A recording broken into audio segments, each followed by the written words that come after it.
ሰላም ከነዳጅ ጋር በተያያዘ አዲስ መረጃ ይፋ ተደርጓል። መንግስት አዳዲስ እርምጃዎችን በመውሰድ ነዳጅ የማይሸጥባቸውና ክልከላ የተጣለባቸው አካባቢዎች መኖራቸውን ይፋ አድርጓል። ከዚህ ጎን ለጎን በትራንስፖርት አገልግሎት ላይ ያለ አግባብ የታሪፍ ጭማሪ በሚያደርጉ አሽከርካሪዎች ላይ እርምጃ እየተወሰደ መሆኑ ታውቋል። ከዚህ በተጨማሪ ደግሞ ከጅቡቲ ነዳጅ ወደ ሀገር ውስጥ እየገባ ነው በሚለው የማህበራዊ ሚዲያ መረጃ ዙሪያም አዲስ መረጃ አግኝተናል። ከነዳጅ እርምጃና ከትራንስፖርት ዋጋ ጋር የተያያዙ ዝርዝር መረጃዎችን አንድ በአንድ ወደ እናንተ እናደርሳለን። እስከ መጨረሻው አብራችሁን ቆዩ።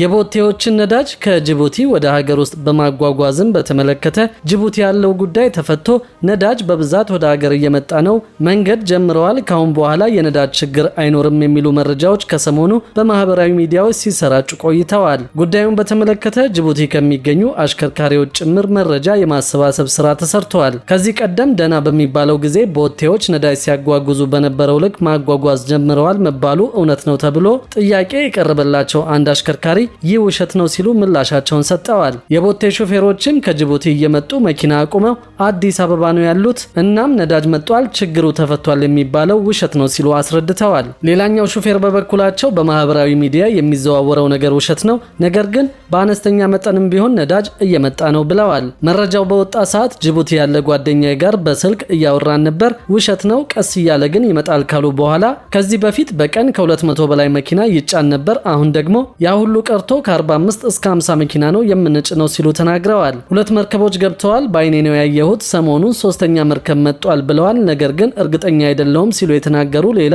ከጅቡቲ የተመለሱ አሽከርካሪ ናቸው። የመጫን አቅም ከፍተኛ ቢሆንም እንዲጭኑ የተደረገውና ኢትዮጵያ ምድር የሚገባው በቀን 72 መኪና ነው፣ ኮታውን ሙሉ በሙሉ በሚባል ደረጃ ቀንሰውታል፣ እስከዛሬ በቀን እስከ 500 መኪና ይጫን ነበር ብለዋል። ቦቴያቸውን ጅቡቲ አቁመው ወደ አዲስ አበባ ለመምጣት የተገደዱ አሽከርካሪ በበኩላቸው ቦቴዎች እንደ ድሮ ነዳጅ እየጫኑ ነው መባሉን ውሸት ነው ሲሉ ተናግረዋል። ከ40 ቀን በፊት ሄደን ለበሽታና ለረሃብ ስንጋለጥ መኪና አቁመን መጣን፣ ለወረዳ ነበር የምንጭነው፣ ናፍጣ በተአምር ለወረዳ አይሰጥም ተባለ፣ ቤንዚን ቀይሩልን አልን፣ ቤንዚን ደግሞ ለ150 መኪና ደብዳቤ ተጽፎ በቴሌብር ለማስለቀቅ ወረፋ ነው የሚሉት ብለዋል። ከዚህ ቀደም በድሬዳዋ በጋላፊ እጄባ ሲጀመር በቀን ከ300 እስከ 400 ነዳጅ የጫኑ መኪናዎች በመንገድ ይታዩ እንደነበር በማስታወስ አሁን ግን 20 ወይም 15 መኪና ናቸው መንገድ ላይ የሚታዩት ሲሉ ገልጸዋል። ለአዲስ አበባ ካሁን በፊት ለአንድ ማደያ በወር ከ27 እስከ 30 ቦቴ ይጫን ነበር፣ እንደዛም ሆኖ ፍሰቱ አልተቻለም ነበር፣ አሁን ግን እየቀነሰ መጥቷል፣ ጅቡቲ ያለው ችግር ተፈቷል፣ ወደዚህ የሚጭኑትም ወደ ድሮ ተመልሷል፣ የሚጭኑት ቦቴዎች ብዙ ናቸው የሚባለው ትክክል አይደለም ብለዋል።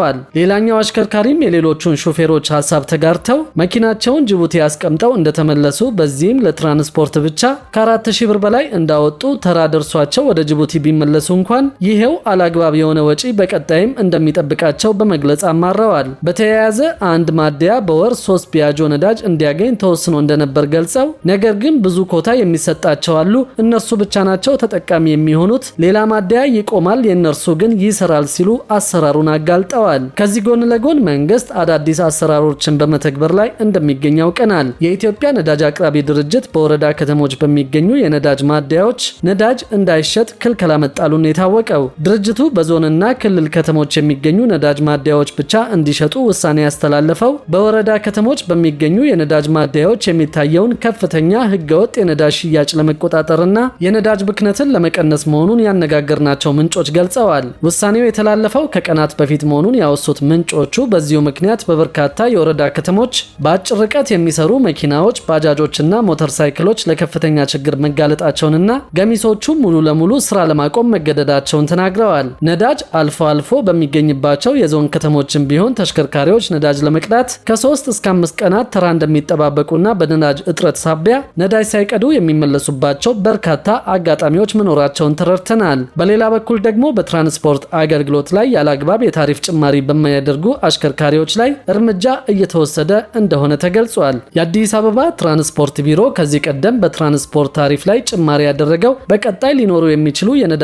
ጭማሪዎችን ታሳቢ ባደረገ መልኩ መሆኑን አስታውቋል። ከተቀመጠው ታሪፍ ውጪ በመዲናዋ በትራንስፖርት አገልግሎት ላይ ያለአግባብ የታሪፍ ጭማሪ በማያደርጉ አሽከርካሪዎች ላይ እርምጃ እየተወሰደባቸው መሆኑን የአዲስ አበባ ትራንስፖርት ቢሮ የኦፕሬሽን ዘርፍ ምክትል ኃላፊ አቶ ዳኛቸው ሽፈራው ገልጸዋል። ቢሮ በቅርቡ የተደረገውን የነዳጅ ጭማሪ አስመልክቶ ምንም አይነት የታሪፍ ጭማሪ እንዳላደረገም ተናግረዋል። ከተቀመጠው ታሪፍ ውጪ በሚጨምሩ አሽከርካሪዎች ላይ ቢሮ ከሚያደርገው ቁጥጥር ባለፈ ተሳፋሪዎችና ሌሎችም አካላት ጥቆማ እንዲሰጡ ጠይቀዋል። ከሚኒባስ ታክሲዎች በተጨማሪ በመዲናዋ የሚገኙ ማንኛውም የሜትር ታክሲዎች ከተቀመጠው ታሪፍ ውጪ ጭማሪ ቢያደርጉ እርምጃ እንደሚወሰድባቸው ማክለዋል።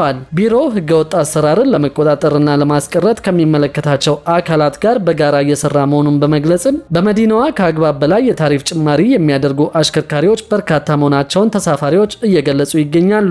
መንግስት ያወጣው የትራንስፖርት ታሪፍ ሙሉ ለሙሉ ተግባራዊ አለመደረጉንና ሹፌሮች ለቀናት ተሰልፈን በቀዳነው ነዳጅ ዋጋ ማውጣት መብታችን ነው እያሉ ነው ሲሉ ነዋሪዎቹ ተናግረዋል። ይህንን ጉዳይ በመመልከት መንግስት ለአሽከርካሪዎችም ሆነ ለነዋሪዎች በሚሆን መልኩ እርምጃ እንዲወስድም ጠይቀዋል።